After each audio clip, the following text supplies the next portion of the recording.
Hey Eagles fans, this is Mike Kaye from NJ Advanced Media, and welcome to the No Huddle Show podcast, where we discuss anything and everything Philadelphia Eagles. You can read our content on NJ.com/Eagles, bookmark that, and you can subscribe to our exclusive Eagles Insider Tech service, where we'll break news, give you insider observations, and provide in-depth analysis. Through Eagles Extra, you can send questions and comments directly to us, and we'll respond to your phone. With me today, as always, is my fellow Eagles beat reporter, Chris Franklin. Today we're going to discuss Jalen Hurts' upside as a passer, more O-line changes, and we will preview the matchup against the Cardinals. Chris, how you feeling today? You staying safe? Yeah, I'm definitely fine. I'm happy we actually got the first snow. It's been a while seeing this thing on the ground, man. How about you? It's been cool. I got to play a little bit with my kid outside, and I think this is the first major snow he's had since he was born. And because like last year, if you remember, in our area, it didn't really snow that much. So that's been kind of cool. But daycare was canceled, and my wife didn't want to drive, so she called in to work. It's this whole thing. So, but this is a victory week. And the Eagles, while everybody wants to rule them out, seem to have everything going their way. The Cardinals are a beatable team. I mean, it's not a great matchup for them, but it's also not a bad one either. We both have the game being relatively close. We'll talk about that a little bit later. But, if the Redskins lose to the Seahawks on Sunday and the Giants lose to the Browns and the Eagles beat the Cardinals, this is kind of like all setting up for a winners take all week 17 matchup against Washington. I just don't know if there's going to be that much optimism after this weekend. But right now it's kind of cool to see fans a little bit more energized. Where's your outlook on this season for the next 3 games? I mean, right now it's a weird mixture. I think we're at a weird mixture now. If you kind of have to look at seeing some of the pieces that you have, but you also kind of want to go ahead and you want to make sure that you're trying to go ahead and win. Obviously, be in the game, but you want to try to make sure you go and win the game. And with that carrot of the division that's still sitting out there, you definitely have to go ahead and look as a possibility of, hey, you know what, this could be a thing. So I'm still on the side of you have to go ahead and try to go for a division. Just I think because you set the whole entire way of getting the fan base involved, and you also set those winning ways as well too for your young players, and you set a good precedent by going ahead and going for a division. So I think that's what's the important thing about where are you at? Well, I think Jason Kelce said it the other day. The purpose of playing in this league is to win games. It's not to look at the future. And, there are guys like Jason Kelce and guys like Lane Johnson and Jason Peters and, Darius Slay who are nearing the end of their careers and want to reap the benefits of it. Obviously, Jason Peters and Lane Johnson are shut down for the season. But this is a team that, for all their faults, they're still in this division race. And look, what they need to do is they need to win out to ensure that. Now, if Washington beats Seattle without Alex Smith, then the optimism changes, right? Because then it's basically a foregone conclusion, unless the Redskins lose out after that they're going to win the division. This is not an easy situation for the Eagles to be in. They're gonna need some help. They're 1.5 games back, but I think that tie in week 3 looms large as the Eagles look to try to win this division. And look, we've been through this. We've seen this act before. The Eagles will be mediocre for 10 to 12 weeks and then turn on the Jets and moonwalk into the playoffs. I mean, I think it's possible, however unlikely, that we're talking about this team potentially playing a playoff-esque game in week 17 against Washington. The Giants are going to be without Daniel Jones this week. Offensive coordinator Jason Garrett's on the COVID list. So is James Bradbury. That's a tough pill to swallow when you're facing the Browns, who put up 42 points on Monday and gave us one of the best games that we've ever seen um, on Monday Night Football. So I guess getting into this, the Eagles will go as far as the defense and Jalen Hurts carries them. Do you agree with that statement? I think it's not just Jalen Hurts. I think Jalen Hurts is a big part of it, but I think it's more of how this. I think it is more going to be the defense. It really is going to be the defense itself. I mean, the offense is just going to have to play well enough or at a steady enough level, and have to let the defense go ahead and go ahead and carry them. It's almost going to be have to be like the Eagles are a defensive team minded team, in that you go ahead and you're going to have to keep your focus on running the ball, and then go ahead and say, hey, you know what? All right, defense, go ahead and make sure you only limit the opposition to 20 points, and then go from there. That's where I think this team is at, and it's going to be interesting to see how this defense rises. I mean, there's a lot more veterans on that defensive side of the ball right now, and they've been through a lot of this stuff. I mean, you got guys like Brandon Graham, who was there, Fletcher Cox. I mean, even Derek Barnett now, where he's at. I think these guys have seen a lot of this stuff. They know what it takes, and the Eagles are going to have to go ahead and lean on guys like that to go ahead and carry them over if they even want to have a shot. The offense, there's so many changing parts on that side of the ball. Excuse me, especially at the quarterback position. So it's going to be have to one of those things. If the Eagles want to have a legitimate shot and not only winning on Sunday against the Cardinals, but also go try and contend for this division, it's going to all the pressure, in my opinion, is going to have to lay on this defense. Well, and I think you're seeing some young guys still emerge too. Some new guys emerge in Josh Sweat, who's been here for 3 years, but is really accelerating. Javon Hargrave, who was brought in. It seems like Darius Slay has a new injury every week, but he's still game to play. He was held out of practice due to the concussion protocol on Wednesday. Clearly made enough progress to practice limited on Thursday, which is a good sign. They really need him in this game because DeAndre Hopkins is a beast, and we'll talk a little bit more about that later. But um, my concern is the secondary, which lost its most notable veteran leader in Rodney McLeod against the Saints. Look, they're going to have to make some really big decisions in that secondary. You've got a guy like Kevon Seymour, who was working at a tire shop last year as opposed to playing in the NFL, and he might actually start outside at corner. So that's a tough one. So let's talk about Jalen Hurts as a passer, because there's this narrative out there that he needs to be more of a passer than a runner moving forward, and I don't buy that at all. In fact, I think that take is absolutely garbage. Does he have to be more proficient as a passer? Sure. But the way he is dynamic is you using the RPO game, using the running game, being able to take off and move around the pocket. That's what makes him different than Carson Wentz from an athletic standpoint, from a strength standpoint. I don't really see Jalen Hurts ever being a guy who's going to throw 40 passes in a game and be uber successful just being a pocket passer. This isn't a situation where he has the arm strength of Nick Foles or Donovan McNabb or Carson Wentz. He's a guy that needs to throw on the move. He needs to move around the pocket. He needs to use his fearlessness to pick up extra yards. I look, if he's throwing 25 passes a game, probably means the Eagles are winning.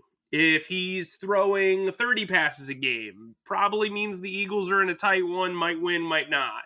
If he's throwing upwards of 38 to 40 passes, this team is coming from behind and it's not looking good. I don't buy the narrative that he needs to be more of a passer than a runner. I think that that's kind of a lazy take.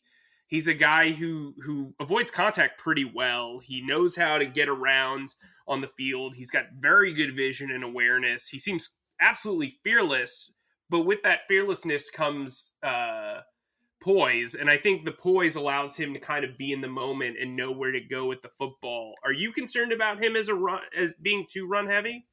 See, I don't think it's a lazy take. I think it's a legitimate thing to worry about because as long as I'm not saying that the Eagles have to go back to the whole 45, 50 pass attempt games that they have, But in order to go ahead schematically and go ahead and not have these opposing safeties sitting in the box that could potentially go ahead and shut down and affect your run game now, I think you have to go ahead and efficiently use him. I think a good sweet spot for him would be the 30 passes a game, because I think that way, and not just the 30 passes where they're about 5-10 yards around the line of scrimmage, they're going to have to go ahead and take a couple shots down the field.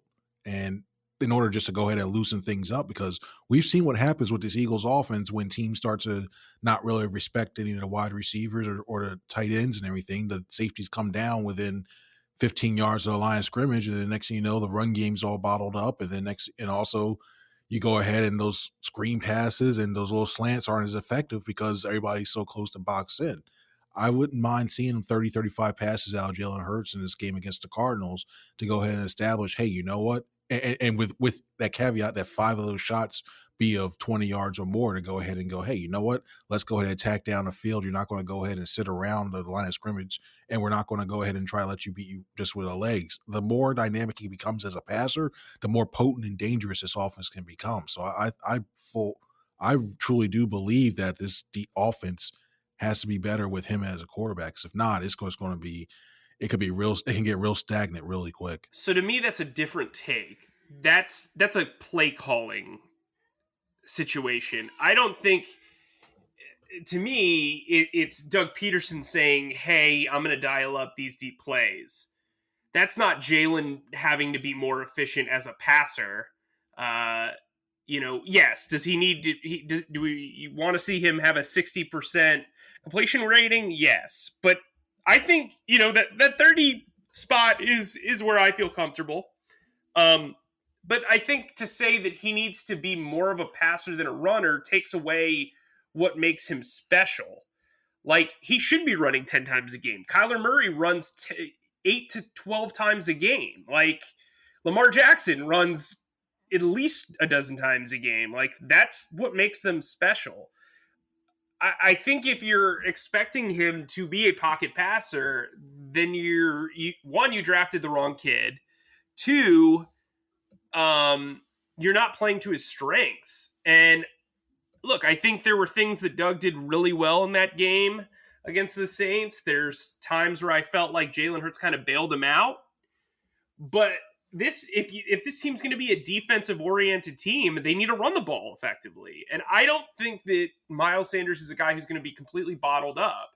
I also view the running game, the screen game, as part of the running game. And I think that's something that they can really take advantage, especially if Jalen Hurts is able to be a little bit more accurate with those shorter throws to Miles Sanders, to Boston Scott, and pick up yardage that way.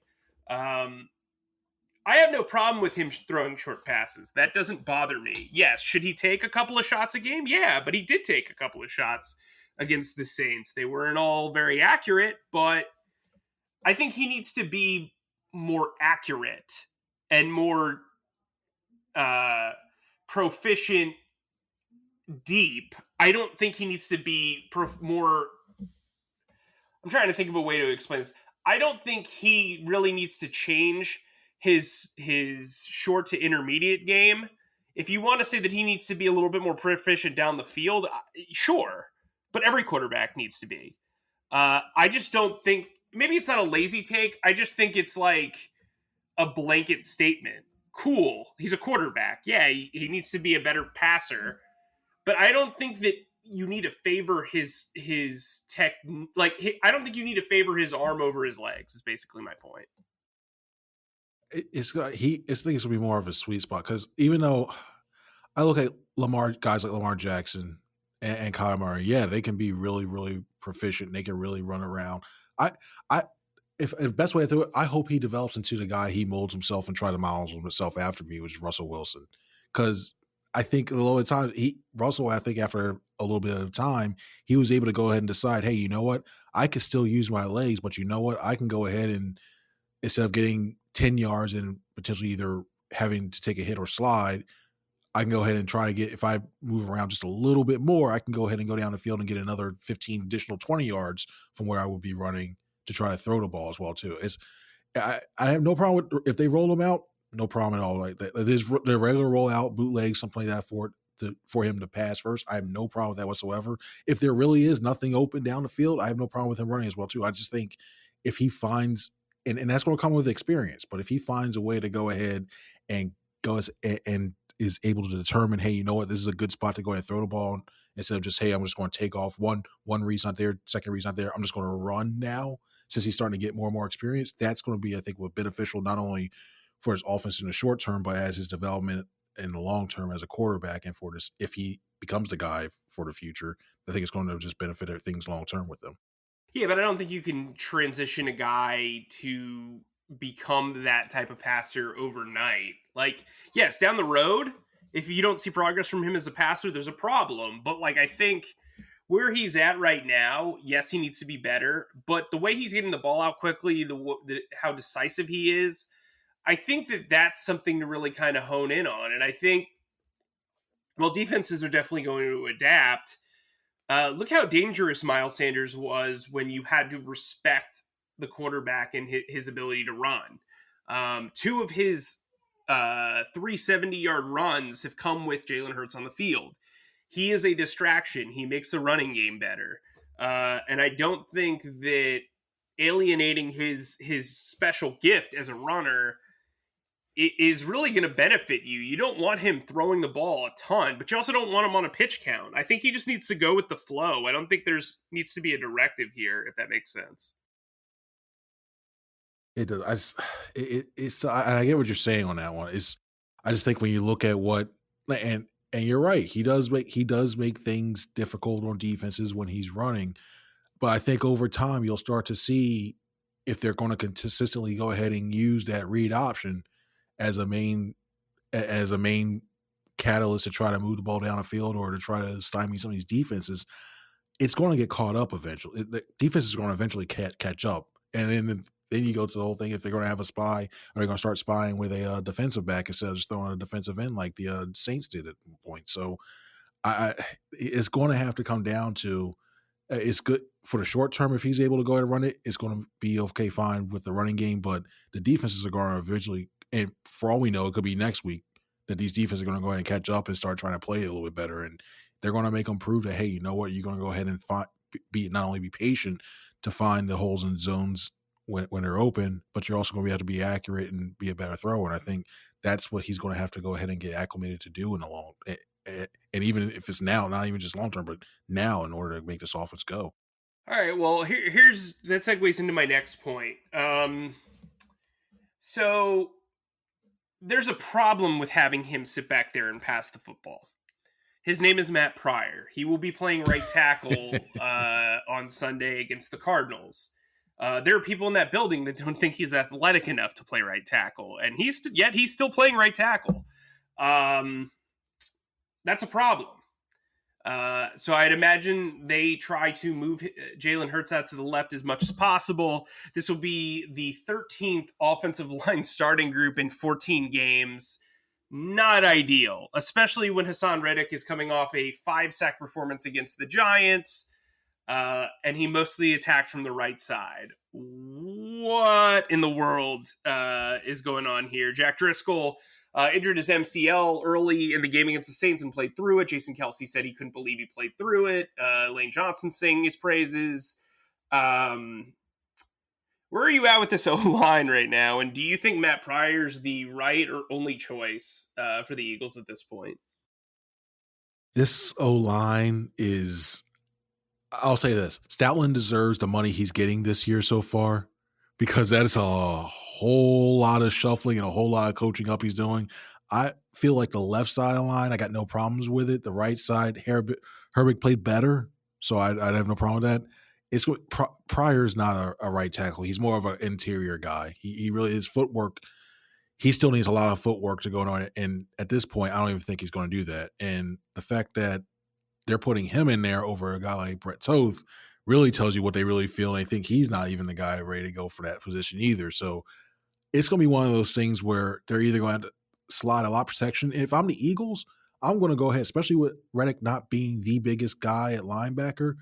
I think a way to settle in Pryor is just to run straight at Reddick.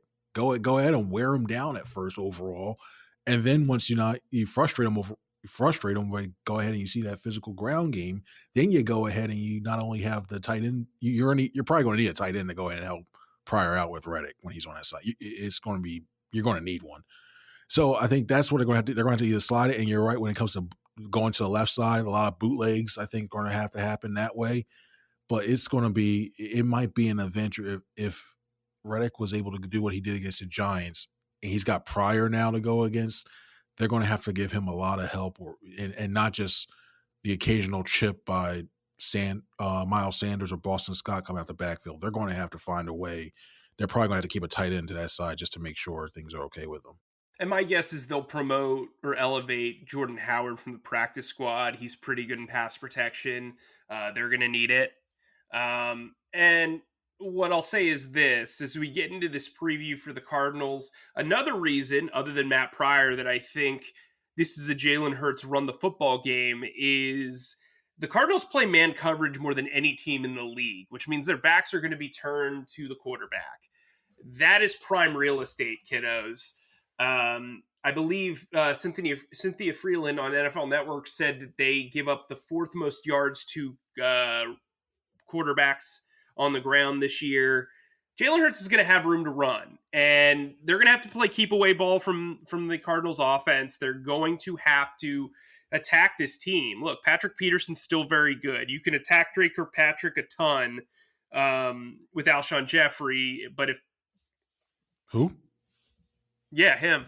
I mean, you can try it. I mean, Drake Kirkpatrick's a pretty physical corner. He's not very good, but he's a physical corner. And look, Peterson can't really run like he used to. So maybe you attack him with Jalen Reagor. This is going to be an interesting game because I feel like no matter what, it's going to be close, no matter who wins this one. And the Eagles have historically struggled against the Cardinals out in Glendale. So as we get into our preview, look, I think this is a game where Jalen Hurts has to use his gifts. I don't think that there's enough tape on him to just be like, yeah, we can shut him down. Jordan Hicks might spy on him. I think that would be my move if I were the Cardinals. But I think that's going to open up lanes for the running game. I think it's going to open up crossing routes for the receivers. I think this could be a big game for the tight ends. As you said, I think that there's going to be quite a bit of 12 personnel on offense. How would you attack the Cardinals? If I'm doing that, because you're right, I really think Hicks is going to go ahead and spy him. I wouldn't mind. We haven't seen the Eagles run a lot of this, but I wouldn't mind running a sprint draw. I really think that could be a good way to go because you're going to use the Cardinals' aggressiveness against them. I want to go ahead, since knowing that they're going to be worried about the passing with Hurts. I think they're going to be able to do that. They're going to do that. I'm going to go ahead, probably roll out. You're expecting to roll out with Jalen Hurts. I'm going to go ahead and roll out and then give it to Sanders and have him do a sprint counter draw in a way. I think that could be a really effective game because you'll have all the Cardinals flowing in one direction, and then you have Sanders going back the opposite direction toward the strength of the offensive line with Mailata and Sayamalu. So I think something like that, where you also right and it goes that way too. You not only just try to neutralize Reddick, you also take care of Hicks with that spy, and then you go ahead on the backside and run out the back way with two of your better run blockers. So I think that's one way to do it. I wouldn't mind I think you mentioned Reagor. I think that would be a good time to take a shot with him. I really want to see if we mentioned him, and I wonder if he's caught up when in a classroom like you reported last week. I want to see. I think this is a John Hightower game if he's ready to go, because if you put him I think if you put him in a slot and you running a go route, or even if you put him on the outside, him versus Peterson, and you just lay him up, I'll take the risk right there for it. Maybe Peterson draws a pass interference, and then you got a big chunk play right there as well too. So he's one way I go. And then you mentioned Jordan Howard. I think Boston Scott could be actually another good guy as well too. I mean, looking at the tape of what I've seen in the Cardinals, I'm not feeling if I'm the Cardinals, I'm not feeling too confident on the ability to go ahead and cover the running backs in the backfield. So I think Sanders and Scott could have a good day personally, I think. So I think a lot of wheel routes. I wouldn't mind seeing a couple sprint draws, and I think that's where the Eagles can go ahead and take advantage of this defense. Now, on defense, this is a cluster ready to happen. Now, Darius Slay, we brought up, could be playing in this game. That would be huge for the Eagles. A lot's been made about how Howie Roseman didn't trade for DeAndre Hopkins. Well, he can quiet a lot of people if Darius Slay has a good game here. Slay has kind of run the gambit of going up against guys like Michael Thomas and Devontae Adams and DK Metcalf. Like, he is really putting himself out there. And while a head injury isn't good, of course, he physically should be okay if he's cleared. I know he's been dealing with a calf and knee injury, but it seems like those aren't really concerns right now. So he'll be able to run with Hopkins, and he's getting in a little bit of practice, which is a good sign. Look, they're going to have to make a serious decision about Jalen Mills, whether Darius Slay plays or not, because Avonte Maddox is almost definitely going to miss this game. And look, as much as he has developed as a safety, and as much as people don't think he's a very good corner, he is probably their second best healthy person in the secondary, and he can play corner. So chances are they're going to put him in the secondary with Nicole Roby-Coleman against Larry Fitzgerald in the slot, and Kirk Cousins or Christian Kirk against Jalen Mills, or maybe they just play sides. But this seems like a game where you're going to play a lot of zone. Because Kyler Murray is so mobile and you don't want to have your back to him. Plus, if you can kind of figure out the safety group's going to need help themselves. It's probably going to be second-year safety Marcus Epps and rookie Kayvon Wallace as the starting safeties. You're going to need to give them help. So that's why I just think zone, maybe a cover 2 or a cover 3 look pretty regularly is the move, even if you really do want Darius Slay to travel around with Hopkins. What's your take on that? Yeah, zone's going to be best because not only that way you can go ahead and you get to see where Murray's going as well too. So that's not bad as well too. And you mentioned the safeties as well. I think that's going to be the key. That's going to be the key. I think giving them something that they don't have too many looks to go ahead, not too many looks to go ahead and try to key on. I think that's going to be very, very important because Cliff Kingsbury's just looking at the secondary and just going salivating, like all the different combinations he can run with Hopkins and Fitzgerald and Christian Kirk. I mean, Fitzgerald may not be the same guy that he was 5-10 years ago, but he still can be effective. He still get you, still a good possession receiver. And DeAndre Hopkins, we all know what he's able to do. So it's going to be tough. Especially, I'm surprised that Nicole Roby-Coleman played as well as he did last week, and the Eagles are going to definitely need him to go ahead and play at that level again. I don't really fear the Cardinals rushing attack, so I think they'll be fine there. It's really going to be it's going to be simplifying them and minimizing how those big plays that Murray's able to make with his feet making him so frustrated that he has to go ahead and take the 5-6 yard gains that he can do via the air. I mean, this is going to be one of those things where I think it's going to be an old school Jim Schwartz. I keep doing that. The old school Jim Schwartz defense, two completely different guys, where they're going to keep bending. It's going to be a lot of bending, and then they're going to try to make sure they go ahead and sacrifice go ahead and sell out on third down, and then they're on the goal line area. So that's why I think that's another reason why this game's going to be really, really close. Well, and I think the game plan here is going to be pressure to contain and not pressure to sack. Don't be surprised if you don't see very big sack numbers in this game. Very similar to Lamar Jackson, the Eagles want to cage him. They don't want to corral him, because if you try to corral him, maybe he uses his arm to throw the ball downfield. Maybe you miss, and then it's a big play. That would also help with zone. Now, the issue with facing Kyler Murray is you say to yourself, well, the Cardinals have these 3 really terrific wide receivers. Why don't you play more dime coverage? Well, what if Murray takes off? Yeah, and like you, I'm not that just like worried about Kenyon Drake. I do think Chase Edmonds is a good player. They'll have him well scouted. Andrew Briner, the offensive analyst, coached him at Fordham. But I just kind of think like this one's a tough one, because either they'll figure out a way to kind of do what they did with Taysom Hill, where they rush to contain and not necessarily to sack. They did get there. I think the defensive tackles are the guys to really watch here, because if you can shut down running lanes and shut down passing lanes with their big bodies up front, it's going to be tough because you know how much Larry Fitzgerald likes to run crossers. You know that Kirk is a post runner. You know that DeAndre Hopkins can win on double moves. And if there's a safety helping, it's going to be more difficult to get that ball out if you've got pressure right in your face and you have to move out of the pocket. So, what do you have the score being in this one? Well, the Eagles don't play well when they're out in Arizona for some reason. I think they're like 2 of 8 in the last 10 to get out there. And I think the last time they won was like, I want to say 2001, I think it was. Yeah. So I have the Cardinals beating the Eagles 24-17. How about you? I have it Cardinals winning 30-26. Now, let's say they win this game, okay? Here's what they need to happen.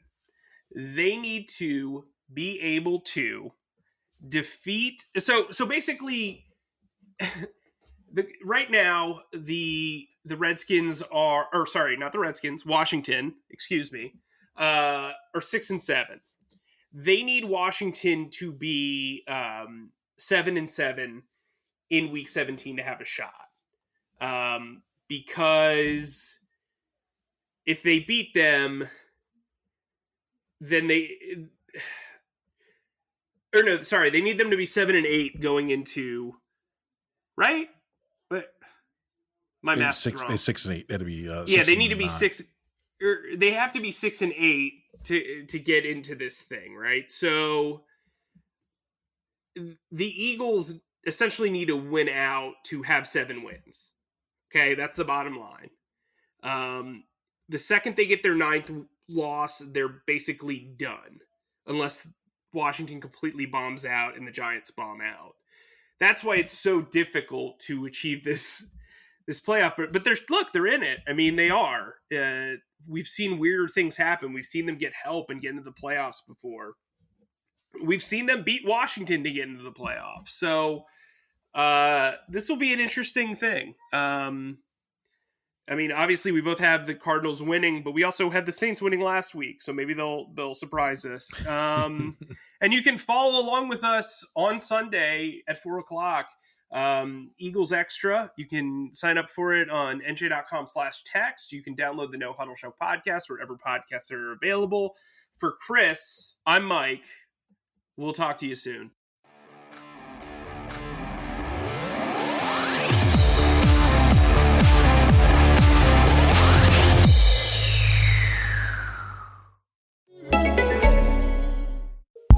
Acast recommends more podcasts, more episodes, more great shows. Keep listening to hear a show we recommend. Hey everyone, I'm Matt Myra. And I'm Dory Shafrir. And we are married and host a podcast called Matt and Dory's Excellent Adventure, an IVF Journey. It's a podcast about us going through IVF. We record it in real time. It's true. And, it's really about the highs, but the many, many lows of going through IVF. So, yeah, we have a 1.5-year-old son. We did eventually get pregnant, but... If you want to hear what it's like to be married and the parents of a toddler while also discussing IVF each week, listen to our podcast. We also hear from listeners who have their own questions about infertility, childbirth, parenthood, et cetera, et cetera, et cetera. What it's like to be married to Matt. I gotta say, probably pretty awesome. Yeah. Mm-hmm. Well, if you want to hear the answer, tune into the show. Matt and Dory's Excellent Adventure, wherever you get your podcasts. Acast recommends.